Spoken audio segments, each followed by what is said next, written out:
7 part 6 विज्ञान का प्रश्न उत्तर बताएंगे। पार्ट 6 में श्वसन का अभ्यास का प्रश्न उत्तर है, जिसमें पहला क्वेश्चन है सही उत्तर पर सही का निशान लगाइए। पहला, अत्यधिक शारीरिक श्रम करने के बाद हमारे पैर एवं हाथ की पेशियों में निम्नलिखित किसके जमा होने से दर्द होने लगता है? तो इसका सही आंसर है लैक्टिक अम्ल। दूसरा है किसी समान वयस्क व्यक्ति के विश्राम अवस्था में औसत श्वसन दर होती है तो 15 से 18 बार प्रति मिनट। निम्न में से कौन मानव श्वसन अंग के भाग नहीं है? तो ट्रेकिया। सही गलत का चयन कीजिए। मछलियों में श्वसन के लिए फेफड़े होते हैं, गलत। प्रश्वास के समय वक्ष गुहा का आयतन बढ़ जाता है, सही। फेफड़ा से कार्बन डाइऑक्साइड को शरीर से बाहर वातावरण में निकालने की क्रिया प्रश्वास कहलाती है, सही। मनुष्य, गाय, भैंस में श्वसन गिल्स के द्वारा होता है, गलत। तीसरा है मिलान कीजिए, तो इसका आंसर है पहला का बी, दूसरा का सी, तीसरा का 1, चौथा का ई और पांचवा का डी।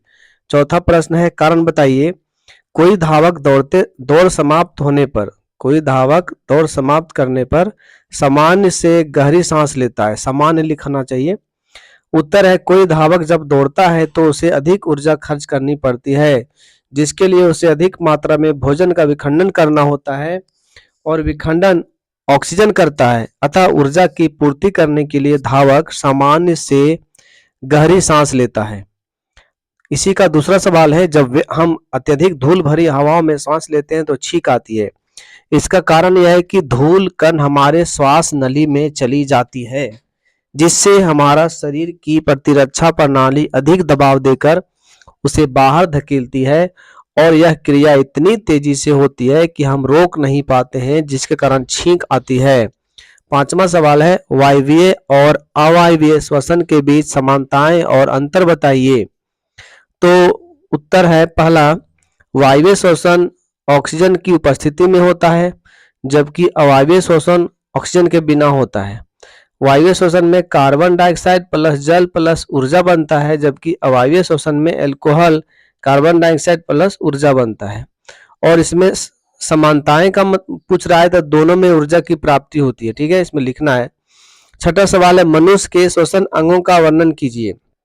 उत्तर, हमारा श्वसन अंग नाथुना, नासा गुहा, फेफड़े, पिंजर और डायाफ्राम से मिलकर बना है, जिसमें सभी भागों का अपना अपना महत्वपूर्ण कार्य है, जो इस प्रकार है।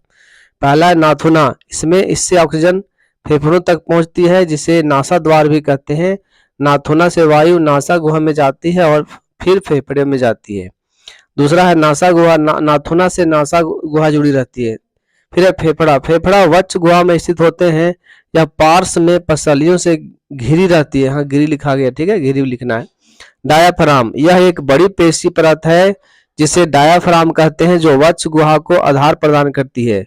फिर है पसलियां, श्वसन में पसलियां और डायाफ्राम से बने पिंजर की गति शामिल होती है।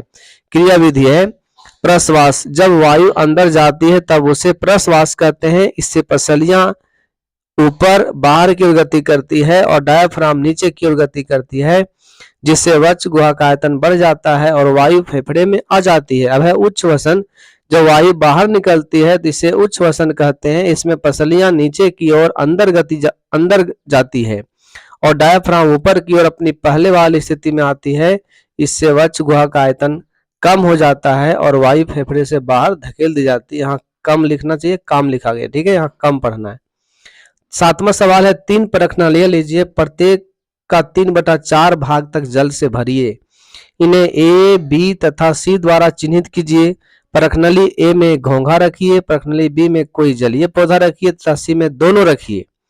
किस प्रश्नावली में कार्बन डाइऑक्साइड की मात्रा अधिक होगी? इसका उत्तर है प्रश्नावली ए में घोंघा रखा हुआ है, इसलिए प्रश्नावली ए में अधिक कार्बन डाइऑक्साइड की मात्रा होगी, क्योंकि जलीय पौधे अधिक मात्रा में कार्बन डाइऑक्साइड ग्रहण करते हैं, जबकि घोंघा कार्बन डाइऑक्साइड छोड़ता है।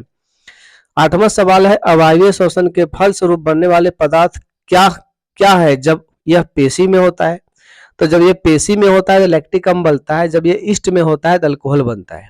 9वां सवाल है जब हमें नींद आती है तो हम जम्हाई लेने लगते हैं, ऐसा क्यों होता है? तो इसका उत्तर है मस्तिष्क में कम ऑक्सीजन होने के कारण हमें नींद आने लगती है और हम जम्हाई लेते हैं। हाँ काम लिखा गया, कम होगा, ठीक है। तो हाइपोथैलेमस के पैरावेंट्रिकुलर नाभिक में ऑक्सीजन कम हो जाता है और हमें नींद आने लगती है और हम जम्हाई लेते हैं। 10वां सवाल है, वायु में उपस्थित कौन सी गैस अवायवीय श्वसन के लिए जरूरी है? श्वसन में ऑक्सीजन की क्या भूमिका है? तो आणविक ऑक्सीजन की श्वसन में महत्वपूर्ण भूमिका होती है, क्योंकि इसके बिना कोई भी सजीव श्वसन क्रिया नहीं कर पाएगा और संसार में सभी सजीव का विनाश हो जाएगा। इस प्रकार हम कह सकते हैं कि श्वसन में ऑक्सीजन की भूमिका सर्वोपरि है, अथवा श्वसन में ऑक्सीजन ऑक्सीजन भोजन को तोड़ने का काम करती है, जिससे हमें कार्य करने की ऊर्जा मिलती है। तो इसका सारा प्रश्न उत्तर हो गया है।